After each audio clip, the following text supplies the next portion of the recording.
for joining us. We will get started shortly. Good afternoon, everyone. Welcome to our first Ignite Hub Career Workshop of 2026.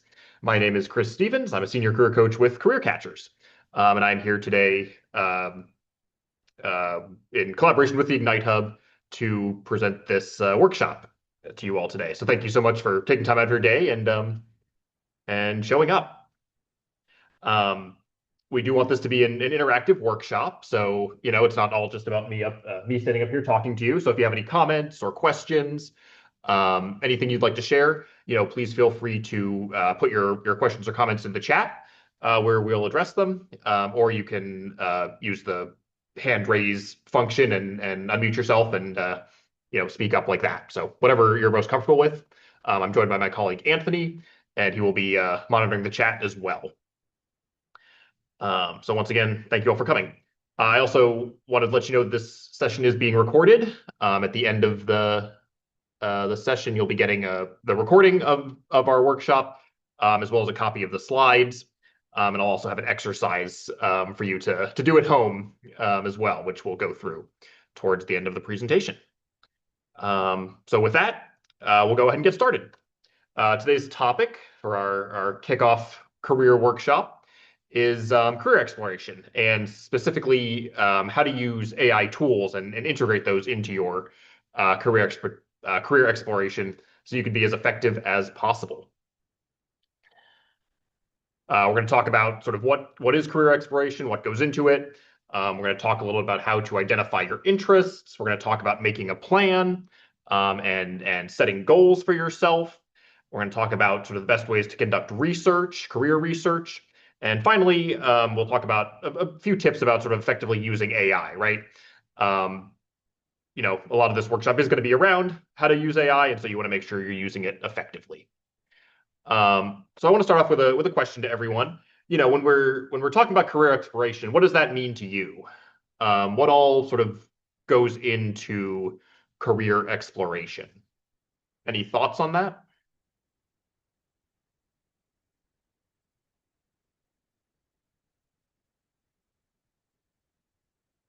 Why is it maybe a better way to phrase it would be, why is this important? Why are we talking about career exploration in the first place? Something with the chat here. Researching career options and how to go about it. Yep, exactly. This career exploration is the first step of any kind of job search, right? You don't start your job search by writing a resume or submitting a job application. The very first thing you do is you decide, this is what I want to pursue, right? This is what I'm interested in. This is what I want to do, as in a job or in a career. And so, career exploration sort of focuses on that very first step. Exactly. So what is career exploration? Career exploration is the process that people can use to find a career that suits their personality, interests, and skills. This process involves considering various careers, learning more about each, and planning a suitable career path. So a lot of times when we think about career exploration, it's sort of goes as far as, what are we interested in, right? What do you want to do? And that is a huge part of it. We'll talk about that. But it sort of goes beyond that, right? It goes into more so your values and your skills, right? It's a little deeper than just interests. And it's not enough to just say, oh, I'm interested in doing something. It's a process of research and learning. You decide what you want to do, you get information about it, you set goals to pursue that interest, and that's all part of career exploration. Comments or questions on any of that? All right. So our focus today, in addition to sort of the process of career exploration, is to talk about how to work AI into that as well. So at the beginning here, I wanted to share a few trends about AI in the hiring process. Now, AI is used pretty heavily on both sides of the process, right? Job applicants use AI, but so do hiring managers and recruiters. Based on an end of year survey for 2025, on the applicant side, it was reported that 75% of candidates use AI tools for applications. And that's for the entire process, right? Whether that's, creating a resume or preparing for interviews, at some point in that process, 75% of candidates use AI tools for their applications. Um, because of you know, the ease of AI and sort of how common it's become, applicants are also using AI to submit more applications, right? It's now easier to submit an application if you have if you're using AI tools. Whereas before you might have to write, several different types of cover letters or take some time to tailor your resume for individual job postings. Um, AI tools can make that process easier. So applicants have more of a chance to submit more applications than they might have before. And finally, 77% of these candidates who used AI reported that they felt increasingly confident in their job search, right? They felt like it made the process sort of easier. So, as you can see, there's a number of benefits for applicants using AI, right? Um, Now, on the recruiting side, AI tools are increasingly used at all stages of the hiring process, right? Not just resume review, but also in the interview stage and things like beyond. Now, that's not really a secret. It's sort of been trending that way for a while, and even before the latest kind of AI sort of blow up, right? Before it became sort of really popular, there were a lot of AI tools behind the scenes that recruiters would use. That's just increasing now. So recruiters are using it, and applicants are certainly using it. But according to this same survey, 25% of recruiters said they would reject job candidates for presenting AI-generated resumes, and 8% of those recruiters said they were more likely to employ applicants who use non-AI generated resumes. So it's a little bit of a disconnect here, right? AI is making the job search process easier for applicants, but recruiters, don't really like to see that, right? They don't like some of the AI applications they're being presented on. Now, today's workshop is not about, using AI to generate resumes and things like that. We have a whole nother workshop coming up um, later in the year about, resume writing. But I wanted to highlight this because, what's the through line here? What is the sort of bottom line of this increasing AI trend in the hiring process? And it's authenticity, right? Applicants are using AI to submit applications, recruiters using AI to look at it. And, in that process, what's getting lost is this idea of who people really are, right? And it goes both ways. If all a recruiter is seeing is sort of the same AI generated application, they're not going to get a sense of that person behind the application. Same with companies, right? If applicants are submitting their resumes to an AI tool and they're doing AI recorded interviews, they're not going to get a sense of the company either. So what it comes down to is authenticity. In this new climate of AI, what recruiters and hiring managers are really looking to see is who is the person behind the application, right? What is that person's authentic self? And that starts here. It doesn't just start with a resume or a cover letter. It starts here. In order to sort of best present your authentic self, you have to have an interest in what sort of jobs you're pursuing, right? It's not enough to say, well, I asked ChatGPT what career paths made the most money, and it told me IT. So now I want to go now. Now I want to work in IT. That doesn't really show an authentic interest, right? It doesn't really convey why you're potentially excited about pursuing IT as a career path. Now, money is certainly a valid reason, but it has to go beyond that, right? So when we're thinking about career exploration, it really does go back to the personality, interests, and skills. Those are things you sort of need to think about for yourself. It's not really something that AI can tell you, right? AI can certainly help you organize your thoughts, and we'll go into that. But in order to be the most effective you can be in the hiring process, you need to be authentic, and that starts here. Comments, questions, thoughts on that? All right, we'll jump right in. So, the first step in career exploration is, figuring out what it is you want to do, right? Identifying your interests and your values. Um, so, how do you do that? Some of you, depending on where you are, you might have a pretty strong idea of what you're interested in for a career. Maybe you're already working in that field and trying to move up. Maybe you're not as sure about what you want to do as a career, and that's fine. That's fine. Um, these types of questions can help you focus that and determine your interests.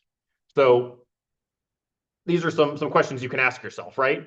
If you're not too sure about your interests and what you want to pursue. Um, Start by asking yourself what's something you could do every day and not get bored, right? Ideally, you want a job where, hopefully you're excited about going to work and at the very least, aren't gonna get bored doing it. So what's something that you could see yourself doing every day and being okay doing long term. Another good question is, if money was no object, what's something that you would do for free, right? Um, that often shows us things that we're passionate about, regardless of other sorts of factors. So what's something that you would do for free? Another question I kind of like would be, thinking back, right? When you were 10 years old, what did you want to be? Now, obviously, life happens. We all change a lot between our 10-year-old selves and now, but it really does speak to something fundamental, right? Um, Maybe I wanted to be a firefighter at 10 years old. That's fine. That's not really my plan now, but think about it. Why did I want to be a firefighter? Was it the big trucks? Was it the fact that they, were you saw a cool movie involving firefighters? Maybe it's, you wanted to help people, right? So those sort of initial instincts that you had when you were younger, while they don't necessarily translate 100% to the person you are now, it still does speak to sort of the interest that you had and the values that you had in some cases. Does that make sense to everyone? So that's a question that you can ask yourself. Another one is just what are you good at? That's a great way to start. If you really like coding and programming and you're good at it, well, that's a career right there. IT, software development. If you're good at working with people, there's any number of customer service and people facing jobs, right? Maybe you like problem solving. You like figuring out solutions to tough challenges. That's applicable in any career field. So, think about things like what are you good at? That could often give you a solid base as well. Um, you can also ask yourself, what would you like to learn more about? A lot of times, we don't come into a job or a career field being, an expert at it, right? That's what entry level positions are for, and you're always gonna learn something on the job. So what's something you'd like to learn more about? Maybe that coding or programming sounds interesting. Um, so it's something to learn about, to gain skills in, and maybe help that sort of direct your career path. And finally, and this is sort of the bottom line here. The ultimate question is where do you see yourself in the future? Because where you see yourself in the future determines, how you're going to engage with your career search. If you see yourself working or living in a certain environment, making a certain amount of money, doing a certain type of work, all of that is going to flow. That future version of you is going to flow from the choices that you start making now, right? And the interests that you choose to pursue. So these are all questions to ask. If you're not quite sure how to get started in your job search. And honestly, even if you're already, in a career path, right? These still aren't bad questions to ask yourself just to check in, right? Make sure you're on the right track. Make sure that you're happy. You could be working in a job already and ask yourself, where do I see myself in the future? Do I really see myself continuing to do this? If the answer is yes, great. Maybe there's room for advancement. If not, okay, what needs to change? Um, Comments, questions on some starting points you can use to determine your interests?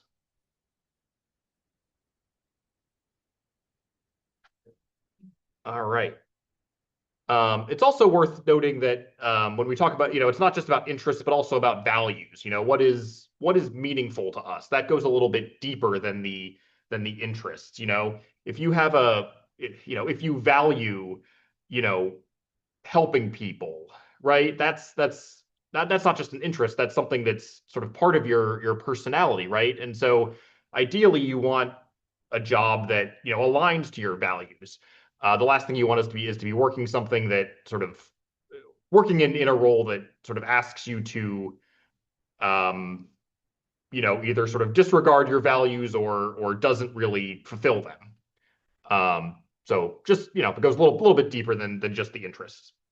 Now, interests and values are great. Figuring out what you want to do or what do I like doing in a vacuum is absolutely the place to start. But there are some practical requirements as well. So when you're starting to think through this process, you also need to figure out what your requirements are. And these are going to be different for everyone, right? All of us have unique situations, responsibilities, so on. So some requirements you might think about are things like location. In your career search, how far can you go to work, right? Um, you can have your dream job, but if you're commuting 2 hours each way, that starts to maybe make it a little less feasible, right? Then it's not quite not quite the best deal. Um, maybe there are opportunities for remote work or hybrid. But figuring out sort of location, where can you actually go for work, is definitely something to consider. Um, Schedule is another one, right? Again, we all have our own obligations. Um, you know, is any sort of job you find going to fit within your schedule? Maybe you need to do school pickup. Maybe you have standing medical appointments that you can't move. So, have a good idea of sort of what your schedule is and how your job will also be able to fit within that. Will it give you the flexibility to work within your schedule or not? And if not, what needs to change? Salary, of course, is the big one. It's why we're doing the job after all. Fundamentally, it is about money. And again, we all have different you know obligations and sort of personal requirements. So figure out what your salary requirements are. Um, figure out what the minimum that you need to be able to fulfill your responsibilities. If you take a job that's lower than that, well, that could cause some problems later.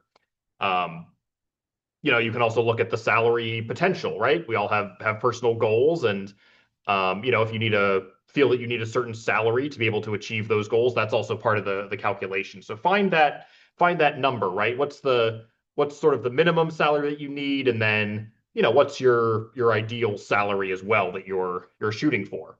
And once you have those, you can kind of fit that in with the jobs that you're looking for, right? Is this career field, is this job going to, give me what I need? Accommodations, that's another important part. You know, a lot of, some folks may have disabilities or other circumstances that, require certain workplace accommodations, and that's fine. Companies are required to provide reasonable accommodations. But it is something you want to think about in advance if you feel like that applies to you. What is going to make this work easier? What might I struggle with, and what can I change about that to make it easier? What are some accommodations I can request if need be? Something to think about. Work environment is another big one, right? We sort of talked about in person or remote or hybrid, but also, work environment goes to things like company culture. Am I going to be working alone? Am I going to be working in a group? What types of work that this company does. What are my sort of day-to-day responsibilities? All that stuff sort of goes under work environment. And again, like we mentioned, um, you want to be able to, ideally envision yourself in a job that you can see yourself doing every day, right? And work environment is a big part of that. If you're not happy with the work environment, it's going to be harder to find that job satisfaction. So these are all sort of practical requirements that that you need to think about in addition to in addition to just your interests and so on. Now, this is by no means an exhaustive list. There are certainly any number of other considerations. In fact, I do want to ask the audience right now: are there other requirements or considerations that you think maybe should be included on this list as well? Or maybe from the ones that are on the list, are some of these more important than others? Anyone like to share their thoughts?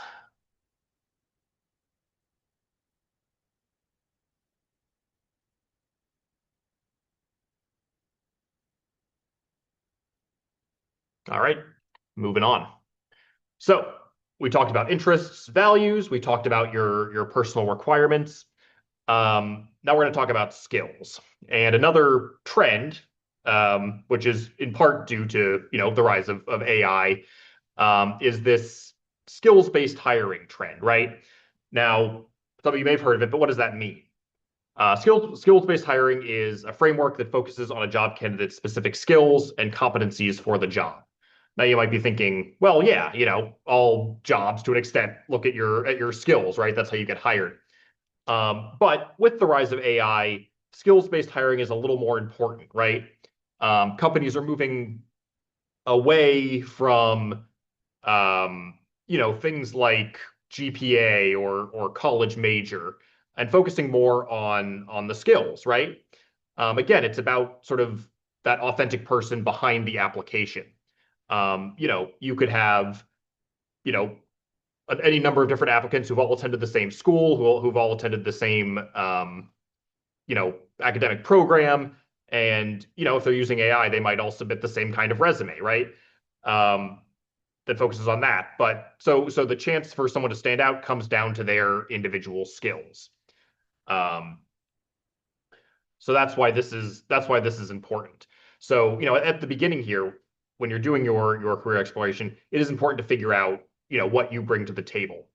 And according to another recent survey, 65% of employers reported that they use sort of skills-based hiring practices for entry-level hires, right?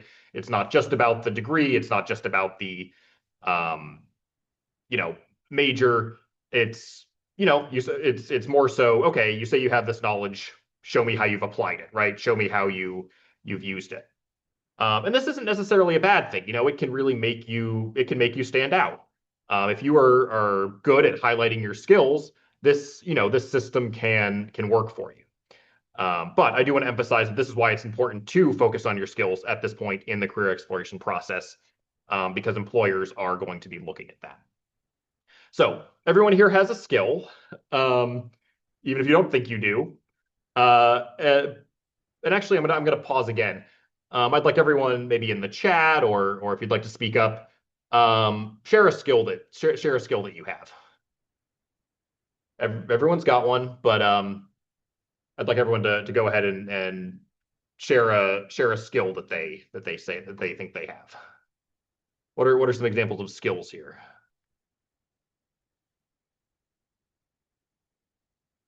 Instructional design? Yep, absolutely. What else?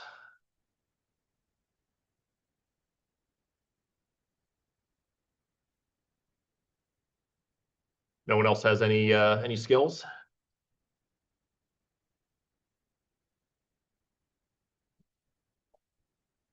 All right. Well, when we think of skills, we can interpret it pretty broadly, right? Instructional design absolutely is a great example. That's a pretty technical skill, right? But even things like customer service, communication skills, time management, organization, all of these are skills. Coding, yep, absolutely. That's another one. Thank you. All of these are skills, and even if you think they're not important, my advice would be, well, don't sell yourself short. Even just being a good listener is a skill that, I think you'd be surprised that not as many people have as you'd think. So it's important to really be honest about your skills and give yourself credit where credit is due. Now, similar to the interest, right? There are a few questions that you can ask. You can ask yourself if you're not sure where to start in identifying your skills. Questions like, again, what am I good at? Chances are if you're good at something, you have a skill, you have a skill for it, right? Whether that's just, something you've been able to pick up, something you've gone to school for. If you're good at it, chances are that's a skill you have. Again, what do you enjoy doing? Um, you know, Something you enjoy doing, you're probably gonna, you've probably done it a fair amount and therefore have skills for it, right? There's some overlap between these questions and the interests section. You can ask what were your best academic subjects? Doesn't just have to be college, it could be high school as well. What did you enjoy? If you enjoyed math, you know, there's any number of skills around that. Maybe you enjoyed English or writing. That's a skill. Um, History, memorizing facts. These are all skills. So, you know, think about, what did you do well in school, or what did you enjoy in school? And, chances are you can pull a few skills from that. Um, Also, just as a practical matter, what knowledge and experience do you have? Um, it could be training that you've done, it could be work or volunteer experience that you have. That's all giving you a certain set of skills. And so, think back, when you were working, volunteering, training, what skills went into that, right? You can also ask, how do you spend your free time? Um, if you spend your free time coding, well, again, that's a skill, as someone pointed out. If you spend your time reading or learning about a certain topic, there you go.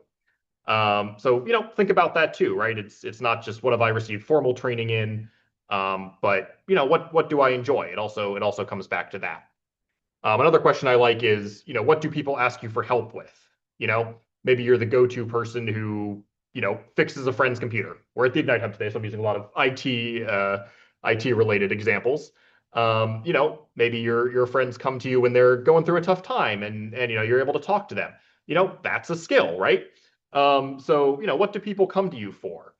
That's a good way to think about it as well.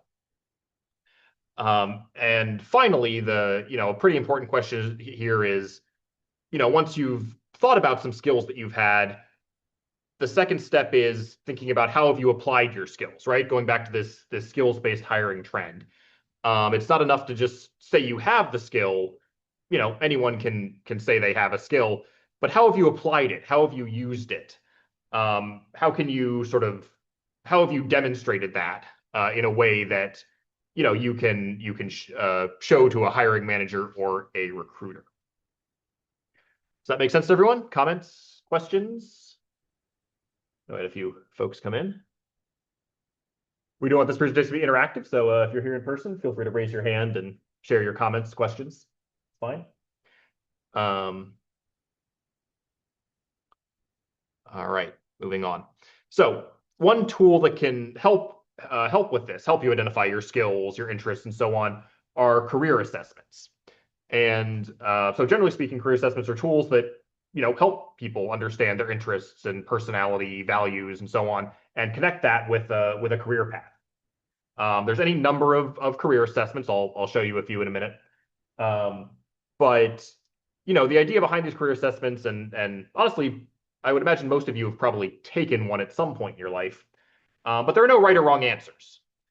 These career assessments are meant to be a starting point and a guide for you. They're not meant to tell you, what job you should be pursuing or tell you what not to pursue, right? It's just meant to be a starting point and to get you thinking. Just because you may take a career assessment, it may tell you, hey, you'd be good in healthcare. Well, if you don't have any interest in healthcare, that's fine. It doesn't mean that that's the only job you're going to be suited for. But it does mean that, something in your interests, your personality, your skills, your values, sort of relates to healthcare. So if you can pick out sort of what those are, you can then, see what other types of fields might be similar enough to that that you are interested in, right? So it's just meant to get you started. It's not meant to restrict you in your choices. And for that reason, it can often be helpful to use multiple assessments to get more sort of detailed information, right? And different assessments measure different types of attributes. Um, you have for instance, you have the RIASEC assessment over here, which focuses more on interests, right? What sorts of careers align with your interests, versus something like a Myers-Briggs that focuses more on the personality, right, and the values. And the other thing is, these career assessments aren't just one and done. It's a good idea, I would say, to take these assessments again and again over the course of your career, right? To check in. Your interests change, your skills change, your values may change. So, these career assessments can be a good way to sort of keep you on track, as well as giving you a starting point if you're just starting your journey. Like I said, there's any number of career assessments. I've included a few here, and you will be getting a copy of this PowerPoint, so you can access them on your own. But it really does cover everything that we've talked about, right? Interests, specific career pathways, a skills matcher, values matcher, personality test, all kinds of stuff. So there really are a lot of good resources out here, and when you are doing career exploration, I strongly recommend doing at least one of these career assessments. I personally like to use this first one, ONET, but whatever it's up to you. So how does AI come into this discussion, right? So when we're talking about AI tools here, we're not so much talking about specific AI career assessments and things like that, although they do exist, and you can Google them and find one. But when we're talking about sort of tools here, really any of the major platforms will work, right? ChatGPT, Claude, Copilot, all of these are free to access, and you can use them, when you're evaluating your career interests. So the first step would be to sort of plug in information to ChatGPT, Claude, Copilot, right? Tell your AI, about your interests, about your skills, about your values, right? What are you interested in? Plug all of that information in there. You can go through these questions and answer them, right, in the AI platform itself. And once you have that sort of initial information in there, that info dump, then you can start building structured queries around it, right? So sample prompts could be something like generate specific career paths for someone interested in IT support, but who values, a team-based environment, right? Or maybe who values, solving problems, right? It might spit out something like, oh, cybersecurity or help desk. You can ask it, what are some career options, a little more general, right? What are some career options for someone with skills in customer service and sales, but who has an interest in, again, problem solving, or an interest in technology, right? You can mix and match, whatever you need. You can ask it to generate possible career paths for a recent graduate with a degree in computer science, but previous experience in customer service, right? Getting a little more specific there. And you can even use it to sort of aggregate the results of your different career assessments, right? You can ask it to provide a list of potential job titles based off the results of a RIASEC career assessment and the Myers-Briggs, right? So rather than just having the results of one, you can combine them. So the more you sort of let the AI, the AI platform sort of know about you and what you're interested in, the more specific, the better. The better these queries are going to be. So this will allow you to sort of generate some different career paths, some different job titles, and you can based on these values and interests and so on. And again, you can do this with any of the platforms, right? ChatGPT, Claude. There are some specific AI career assessments and so on. Those are fine too. But you can do this with the free version of any of these platforms. Does this make sense? Any comments or questions about sort of this process and how to use AI to sort of bring all of your interests and things together? to provide these tailored recommendations. All right. So that was step one. Determining your interests, your values, your skills. The next step in career exploration is to make a plan, right? You've got this idea of what you want to pursue. Now, how do we actually translate that idea into an action? Um, there's a quote that I like that is a goal without a plan is just a wish, right? And so we're trying to make, we're trying to turn these wishes, these sort of vague, interests and make it into a concrete goal that we can act on. And that requires, effective planning. So, the goal here is to determine what steps you need to take towards achieving your goals. Um, for this, it's often helpful to set short-term and long-term goals. You can define the time frame on that, but maybe short-term would be what's something that you want to accomplish in the next 3, 4 months, and long-term goal might be, well, what do I want to have done at the end of the year? Doesn't have to be, you can use whatever time frame you want, but something like that. You want to know sort of where you're going and then the shorter term steps about how you're going to get there. It always helps if you're intentional about this, right? It's not really enough just to say, well, my goal is to, you know, become an IT, start a career in IT support, right? As a help desk specialist. You want to be intentional about it, right? You want to write things down. You want to create a plan, to create a schedule. I want to be a help desk specialist. Okay, what are the specific steps I need to take to get there? So writing things down makes it a little more real. It keeps you accountable, and you're more intentional about it. A schedule can help you check on your progress regularly. There's nothing more sort of demotivating than having this goal and feeling like you're not really moving toward it, right? You're not making any progress. So make sure you're checking in with yourself, right?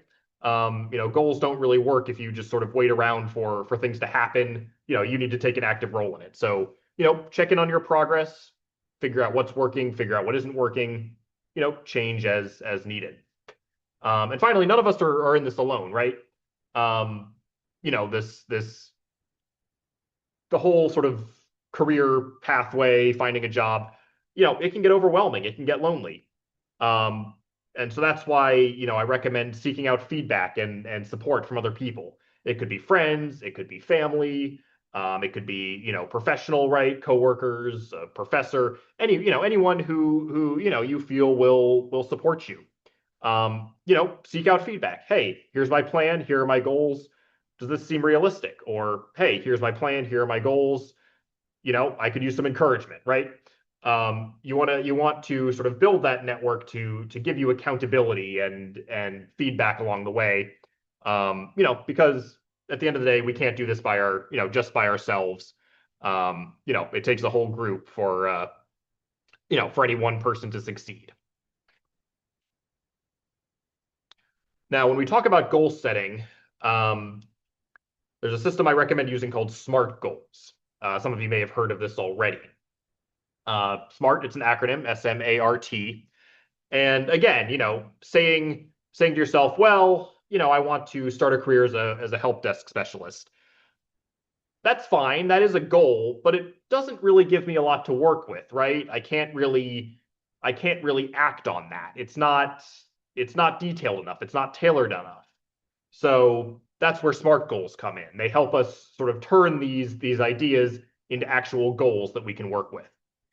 So to start out, the S is for specific. You want to make your goal as precise as possible. The more detail, the better. I want to work as a help desk specialist for Google.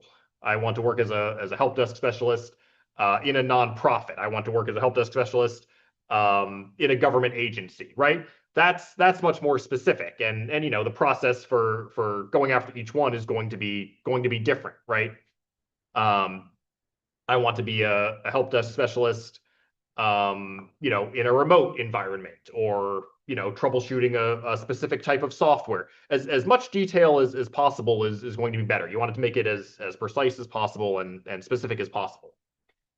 You want your goals to be measurable, right? We talked about tracking your progress. You have to know if you're making progress, right? Again, nothing more demotivating than having an idea, having a goal, and and feeling like you're not moving. So you need a way to measure that progress. Um, you know, my end goal is to become a help desk specialist, and I'm currently working on completing the CompTIA, A plus certification, right? That'll allow me to apply to qualify for some of these jobs that I'm looking at, right? That is a way to sort of measure your progress. It could even be I've applied to, 5 help desk jobs this week. That's something you can quantify. That's something you can measure. So you need to have a way to track where you are in the process towards your long-term goal. You also want to make sure that you set goals that you can achieve. Um, if my career goal was to become president of the United States, is that attainable? Um, I suppose it's possible, right? But a lot of things would need to change before that becomes attainable to me. I would have to put in a whole lot of work and sort of fundamentally change my career trajectory and my life and so on, in order to do that.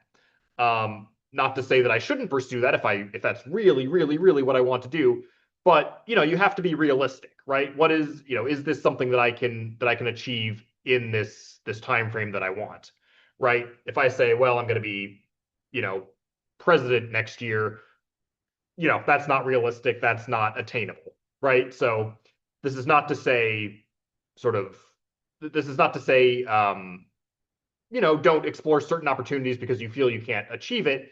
It's more so manage your expectations so that you know sort of what kind of work you need to put in to get there, right? And again, all of us have different situations. If you're taking IT training and you're also working part time, that shows how much time you can commit to one or the other, right? So just things like that. It sort of goes back to that requirements piece that we talked about. So your goals should be attainable. The goals should be relevant, right? The goals you work towards should genuinely matter. If my goal is to be, an IT help desk support person, should I really be spending a lot of time and effort doing a cooking class, let's say? Maybe if it's something I should enjoy, if it's something I enjoy, but when you're working towards your goals, you want to make sure that the majority of your time and effort and so on is spent on activities that bring you closer to reaching those goals, and not getting sidetracked or distracted by other things. So, whatever it is you're working on, it should matter to you, right? Whether that's, it should always be in service of some of your long-term goals. And that's important to kind of check in on, right? Because it can get easy to get distracted or um, you know, to be distracted from your primary goal. So, check in to make sure that everything is relevant. And finally, you want your goals to be time-based. Give yourself a deadline. If I say, well, my goal is to become an IT help desk specialist, and it'll happen when it happens, right? I don't really give myself a deadline. It's very easy for me to sort of push that off, well, tomorrow I'll do it. Tomorrow I'll do it. Tomorrow I'll do it. Oh, maybe in a year or two.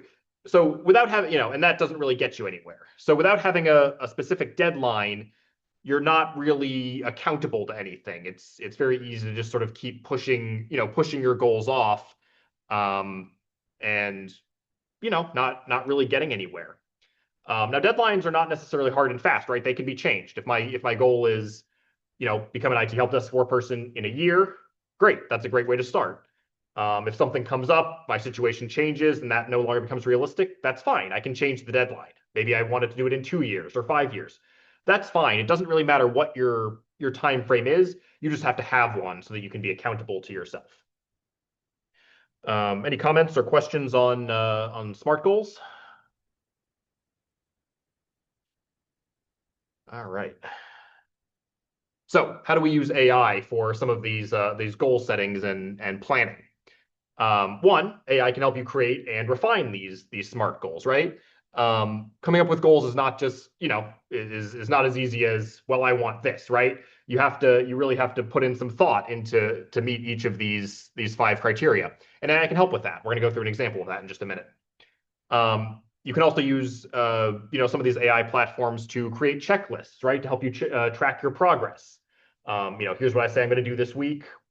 I'm going to write it down, and sort of use it as an accountability partner. It can help you create schedules, to-do lists, um, you know, things that'll help you stay on track. Now, there are some tools I've found, some AI, specifically AI tools that help you generate SMART goals. I've included the links here. You can check those out. But for this example, I'm going to just pull up ChatGPT here. And we'll just do a quick example. Can someone give me just a goal that we can use here as an example? Doesn't have to be very detailed. Forget the sort of SMART goal thing, but what's a goal that we can use as an example? Say again? Buy a house. Okay. So we can put something in here. My goal is to buy a house. Um, we can tell it to generate um, a list of SMART goals for that objective. The prompt doesn't need to be exactly like this, just an example. Um, but you know, here's what here's some examples that we can, that it gives us, right? Um, it breaks it down, right? Specific. So decide what kind of house you want, where you want it, um, and so on. Bringing in the measurable, you need a budget, right? How much money do you need to afford the house? Um, you can give yourself a deadline, right? In this case, saving a certain amount of money by a certain, date for that. Uh, you can, it sort of walks you through each of these different criteria for your SMART goals. Now, this was pretty general. Um, and so you can make it more specific. But if you're having trouble, coming up with those SMART criteria for your goals, um, any of these AI platforms can help with that. Maybe you've decided, well, I want a single family home. We can say, uh, you know, um, adapt list for single family home, something like that. Um, and it'll do that, right? The more specific you can get, the better. You can say, here's my annual income, right? Help me, work that in. Um, things like that. So, and so as you go through these, you can keep sort of narrowing it down and changing it until you have a solid sort of SMART goal that you can work with. That's a great example. Um, let's try another one. What's another goal that we could use as an example here?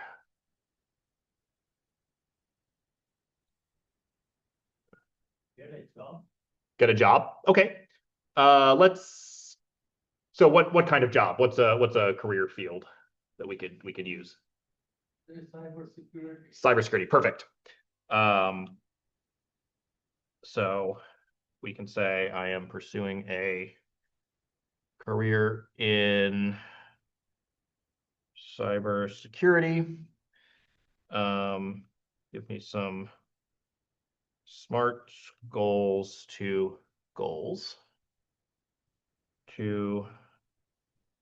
accomplish that. Yep. So, it asks you to be, yeah, so it could give you some goals right here, right? Specific, what aspect of cybersecurity are you interested in? Um, you know, what sort of skills, how do you measure your progression towards that? That would probably be something like doing training or taking classes in it. It recommends you finish a networking course, a coding course. Um, you know, a goal might be to earn the security plus. you can see that all these are pretty, pretty specific. So for pretty much any goal you can think of, AI can really help you, break it down if you're having trouble getting started. And again, you can tailor it. Maybe you already have the Security Plus certification. Maybe you have a degree, right? Maybe you have some experience. You can tell the AI that, and it'll remember and adapt it sort of accordingly. And that's the real power of AI and career exploration, is that you can really adapt it to yourself. Um, Anyone can take that, a career assessment, get their results, but putting it into AI along with all this other information, can really help you, narrow down that path. Yeah, so great example. And it'll give you an action plan, right? Again, it's important to review this, figure out what's relevant to you. Not all of these are going to be goals that you may want to pursue, and that's fine. You have to check it, check it at the end of the day. But this can be a good place for you to start. Um, Comments, questions on that? And finally, we talked about the importance of authenticity at the beginning here, and sort of I want to come back to that when we're talking about goal setting. Authenticity matters here as well. At the end of the day, you have to know why you are pursuing these goals. If you're talking to a hiring manager and they say, well, why are you pursuing the Security Plus certification? Your answer probably shouldn't be, well, ChatGPT told me to, right? That doesn't really show interest. That doesn't, you're not showing why it's important to you. Maybe, the authentic answer would be, well, you enjoy the subject material, you like you like problem solving, you're working toward a career in cybersecurity, and my aspirations are to do X, Y, and Z, right? So, AI here can help you generate goals and keep you accountable, track your progress, all that good stuff. But where the human element comes in is sort of, you have to know why you're pursuing these goals in the first place, right? They all have to be meaningful to you. I'm just gonna yeah. So I want to emphasize that. All right. So we've figured out our interests, our skills. We've created a plan. We've done some goals here. Another important aspect of career exploration is research, right? It's easy enough to say, well, I want a career in cybersecurity, but what does that actually mean, right? So some key information that you want to get out of your market research, your career research, are things like, what is the career pathway? I want a career in cybersecurity. What does that look like? How do I get in at the entry level? And where do I see myself as I progress farther into the field? So what is the career pathway there, and is there a career pathway, right? Is there room for advancement in my chosen career field? Sometimes the advancement will be pretty straightforward, pretty structured. Sometimes it may not be. This is all information that you want to know. We did talk about salary. It is important. What's the earning potential? Earning potential does, rely on a few different factors, right? Not just the career field, but also things like location and, what sort of credentials you have, things like that. But overall, you want to know sort of what is the earning potential, for me if I enter this field? How much money can I expect to be making, generally speaking? You want to know if your career field is growing, right? There's a lot of companies are hiring. There's a projected need for it. Things like IT or healthcare would probably fit into growing fields. Things like that. Is your career field shrinking, right? Are there maybe not as many job opportunities? Is there less of a demand for it for whatever reason? Um, if you do find out that your intended career field is shrinking, that's okay. It doesn't mean you shouldn't go into it. But, again, you need to manage your expectations, right? It might take a little bit longer to find a position, or you might be competing with more people for fewer jobs. Again, not necessarily a deal breaker, but things you want to keep in mind. Maybe the career field is static, right? There's not a lot of growth, not a lot of decline. It's just, it's just sort of staying the same. All these are important, right? As you sort of plan out a long-term career path. You also want to know what sort of skills and knowledge are required. That's pretty important. Um, what do you need to know to be successful in the career field, right?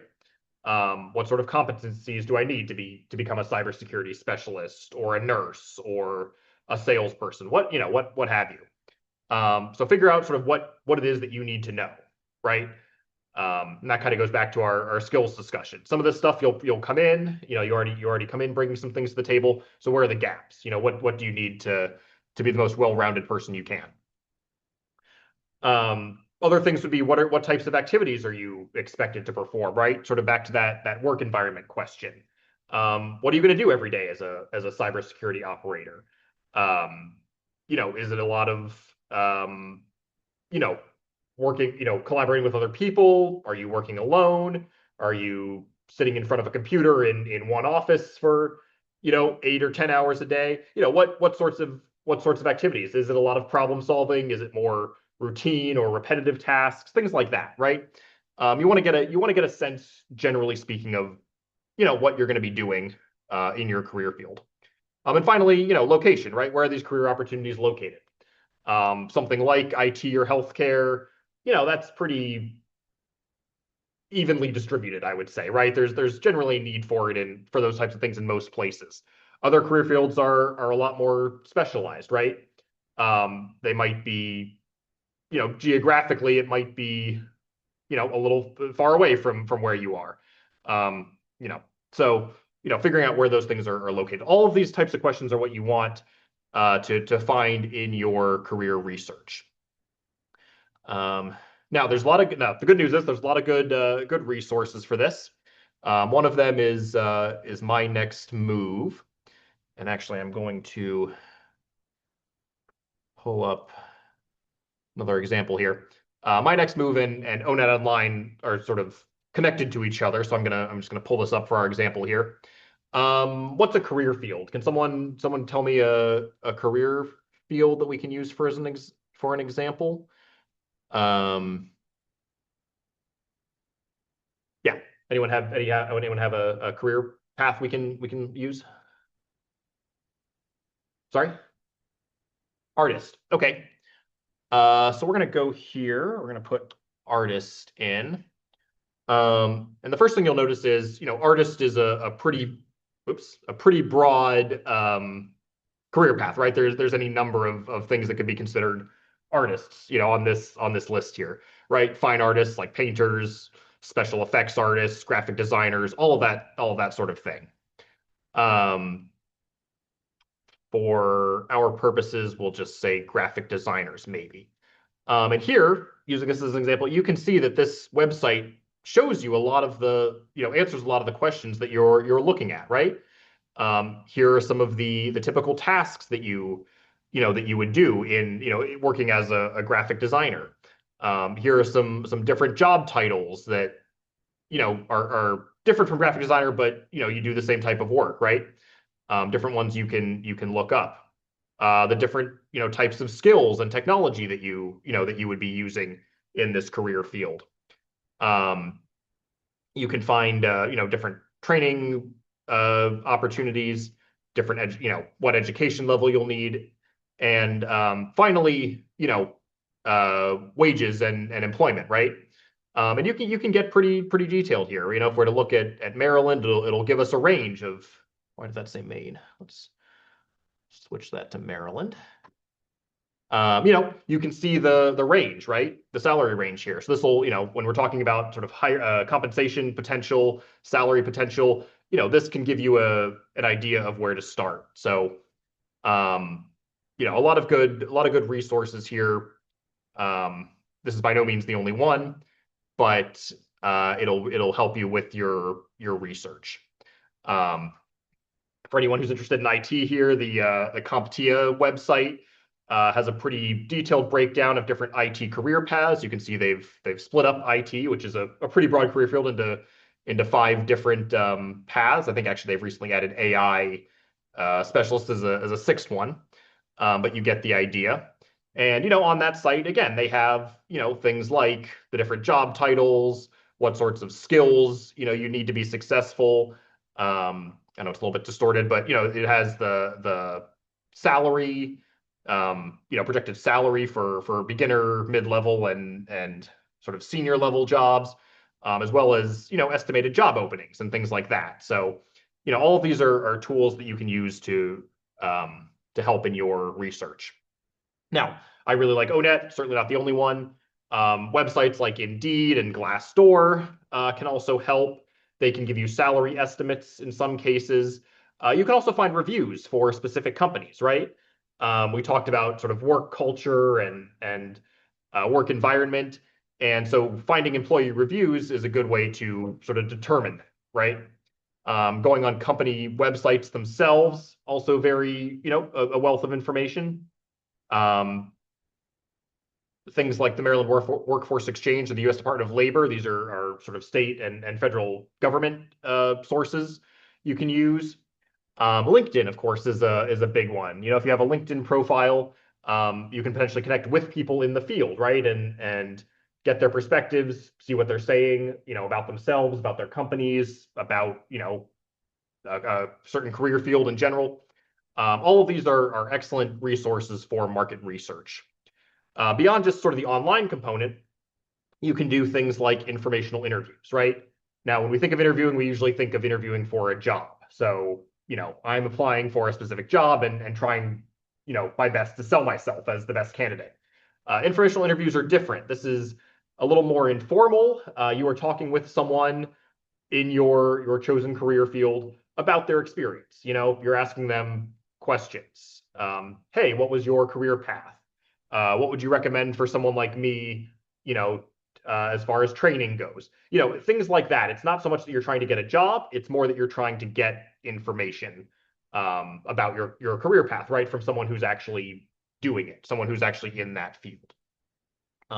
That can be a very useful tool. And it doesn't have to be cold, right? You don't have to reach out to someone that you don't know at a company and hope they'll talk to you. Maybe your friend knows someone who, works in the field. Maybe you have a family member who works there, a professor, anything like that. These can all be potential options for informational interviews. And finally, volunteering, right? If you get the chance to volunteer, somewhere doing the work you're interested in, that's great. That'll tell you a lot, right? Again, what kind of skills you need, what the work environment might be. It's a great resource, and I highly recommend it. Comments or questions on the research aspect of career exploration? All right. So how do we use AI for research, right? And again, same kind of thing. You can take Claude, ChatGPT, so on, and use some of these prompts to get an idea, right? Things like, what are the employment trends for the IT career field? What's the typical salary for an entry-level registered nurse in Rockville, Maryland, right? Describe the work environment or the typical work environment and typical job duties for a cybersecurity specialist.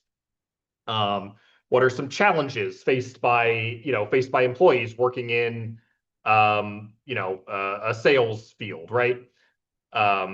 What are some important skills for working in XYZ career field? All those kinds of things, right? AI can help you on the front end with some of that, market research and answering some of those questions. Again, the more specific, the better, right? If you ask it, what's the typical salary for a cybersecurity specialist, it'll give you a sort of a national or even a global average, right? If you ask it about Rockville, Maryland, that's likely to be a little more specific. You can also use AI to generate a list of questions for an informational interview, right? Let's say you're sitting down to talk to someone, you're not really sure, what questions to ask. AI can help you here. Now, I will say that using AI for research in this manner is fine, but I do think it works better for sort of general questions, right? Versus something like, what specific job openings are available at Google or a specific company, right? For something like that, you're likely to have better results actually going to the company website and looking it up like that. But for some more of these general questions, these broader sort of these broader career fields, questions about these career fields, AI should be just fine. That said, it is AI. It's not 100% perfect all the time. So make sure to verify the information that you get. This can absolutely give you a starting point, but you can go back and use one of these other tools to verify it and make sure that everything checks out. Because again, it is not 100% perfect, and the last thing you want is to uh, you know be misdirected by accident. So the key here with the research is, while you can use it as a starting point, make sure to verify it as well. Comments, questions? All right. Now, finally, we've talked about how to integrate AI into your career exploration. And so I would like to, as we're wrapping up here, just talk about a little bit about, how to use AI effectively, right? It's only going to be as effective as you are, essentially. So, one of the major takeaways here, we talked about authenticity. I'm going to, keep talking about that. But, AI is not the solution to all of this, right? It is a tool in your toolbox. It is not the entire box. Um, you can't just have it generate a list of goals for you and then not review those goals, right? The same way you can't just have it generate a resume that you then turn in without reviewing. It is a partner. It is a collaborator. It is not necessarily doing the work for you. There is still that human input that's required, especially in this stage where it is really all about you, right? What are your interests, your values, and so on. So just acknowledging that you need to put in the effort as well is important to remember here.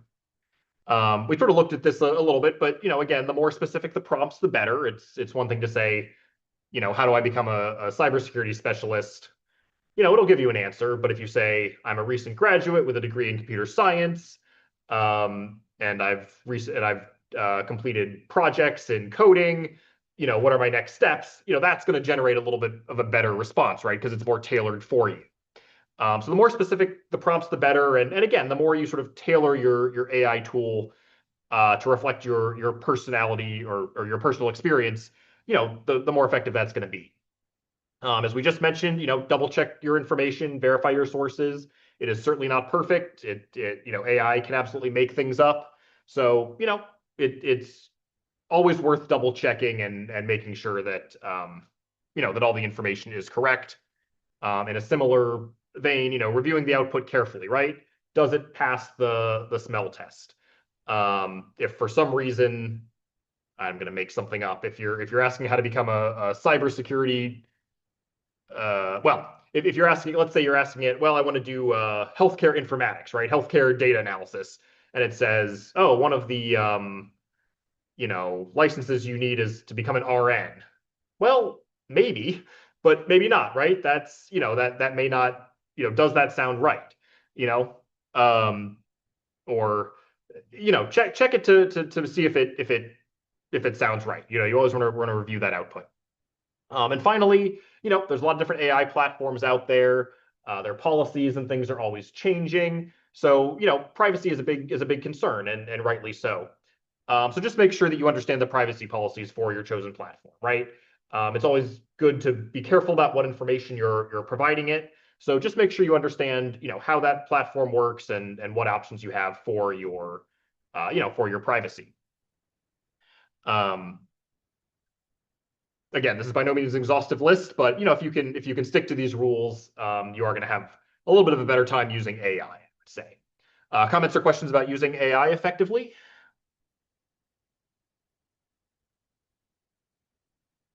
All right. Well, with that, we'll start to wrap up here. Once again, I do thank all of you for your time today.